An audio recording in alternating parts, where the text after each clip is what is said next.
Hello guys, welcome back to my channel and welcome to today's video. Today we are going to be making this delicious EFORIRO. Oh my god, it is everything. This recipe is one you don't even want to miss at all. So let's get straight into making our EFORIRO.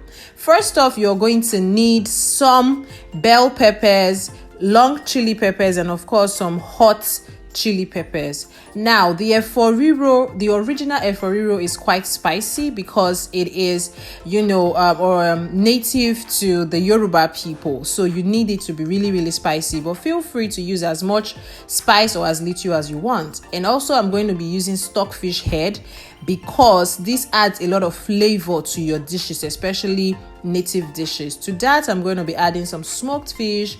I have some washed beef here with some tripe, which is shaki. Of course, I have some pomo that I've already washed up, cow skin, and then the main ingredient of the soup, which is the efo.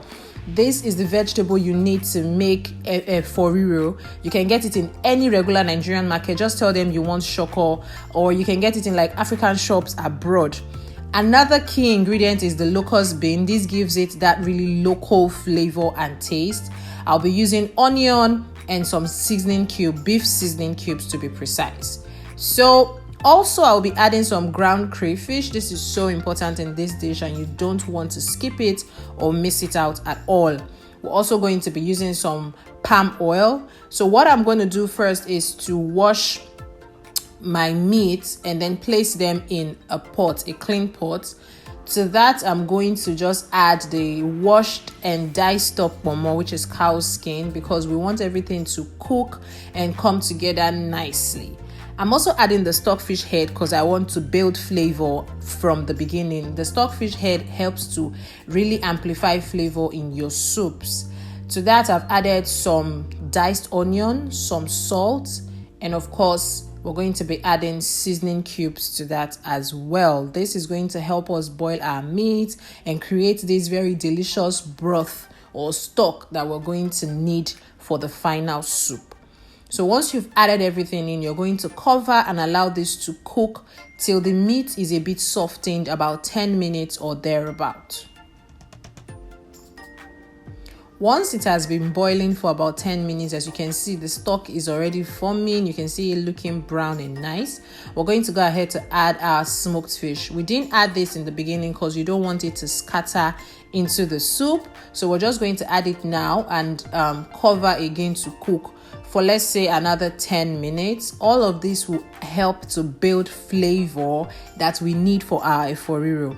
You guys, there's something about Nigerian food, right? It has a lot of flavor and it takes quite a process, and that's because our heart and our love goes into making our dishes. So we build flavor from the beginning. We take a lot of time to make our dishes and we love it. As you can see, the meat is softened, the cow skin is softened, everything is looking nice. And if you're still watching at this point and you are not a subscriber, come on, click that subscribe button and be a part of my channel as a way to encourage me to make more videos, and also hit the notification bell so you always get notified when I post my videos.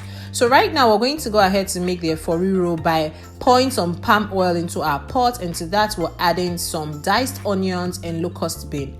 This we're going to fry or pretty much saute for at least 10 to 12 minutes because we need the onions and the locust bean to get into the oil and the entire house starts to smell like really local soup, you guys. At this point, your neighbors will start knocking on your door like, what is cooking? Anyway, now that the locust bean and the onion has been sauteing for like 10 minutes, we're going to go ahead and add our pepper that we blended but not smooth. Like, it's a bit rough. It's not smooth. You just want to be able to see like little chunks of pepper in there in your soup. So we add that in and then we're going to fry this mixture. This is where you can make or break your EFORIRO. If you do not allow the pepper mix to fry completely till every water content is dry, your EFORIRO soup will not come out the best. So you need to allow this fry for quite some time. As you can see, mine is frying and you're beginning to see the oil float on top, and the pepper is now dry. There's literally no water in it anymore, but I'm still going to allow this to fry for at least another 10 minutes just to intensify flavor and bring out the sweetness of the peppers. So that we're going to add some ground crayfish, stir to combine. Like I said, you're building flavors, and this is important. And now we're just going to season our pepper mix with salt, a little bit of seasoning cube. Be careful with this because you're going to add in the stock you made earlier from your meat, and that already contains salt and some seasoning cubes, and you don't want to overpower your dish with salt and seasoning. So just, make sure you are not overdoing it.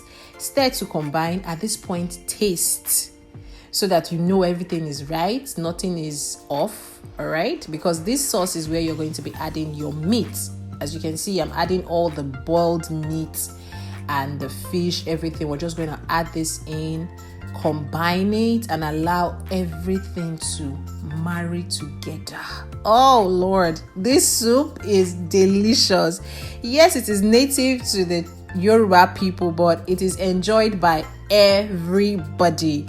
All right, anybody can eat this soup and you would love and appreciate it. And that's the beauty of Nigeria, because I feel like we're so diverse when it comes to our ethnicity, but yet everything just works together for us. Like, you can enjoy a dish from the Calabar people, from the Yoruba people, from the Hausa, and that is so beautiful. As you can see, my sauce is coming together. The meat, the stock, everything pretty much has just boiled together to give you this delicious sauce that you're looking at, where we're going to add our vegetables to. Isn't this beautiful? Now we're adding our vegetables. Make sure you wash your vegetables properly, because this particular vegetable tends to have a lot of sand. So I did wash mine about 6 times in under running water to make sure I got rid of any sand, because the last thing you want is to be enjoying a dish and then you hear come. Oh my God, you don't want to experience that. Once you place in the vegetables, just cover to allow the heat, soften them a little bit before you begin turning your vegetable and your sauce together. Also, make sure that you are cooking on low heat. This is important because you do not want anything to burn and you do not want your vegetables to cook too fast. So make sure that your heat is low and try to gently fold in the sauce and the vegetable till everything is well incorporated. You are already seeing the EFORIRO coming together at this point.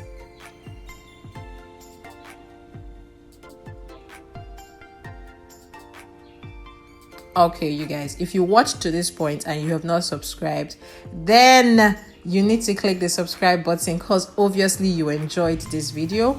Do give it a thumbs up as well, as a sign to let me know that you enjoyed this kind of videos so I can make more of them. By subscribing, you are encouraging Joy Eto to make more videos. It is free, but it will go a long way in helping this channel. Thank you so much for subscribing. That's because I'm hoping you have pressed that button, right? Okay, this is our EFORIRO soup, looking lovely, looking delicious and bubbling away. That's pretty much how you make EFORIRO. It is easy, it is simple, it is very delicious and very, very flavorful. You can serve this with your pounded yam, with your eba, with your semo. I personally prefer it with semo, you guys. Thank you so much for watching. If you enjoyed this video, give it a thumbs up. Let me know in the comment section which Nigerian soup you would like me to make next. And I'll see you all in my next video. Bye.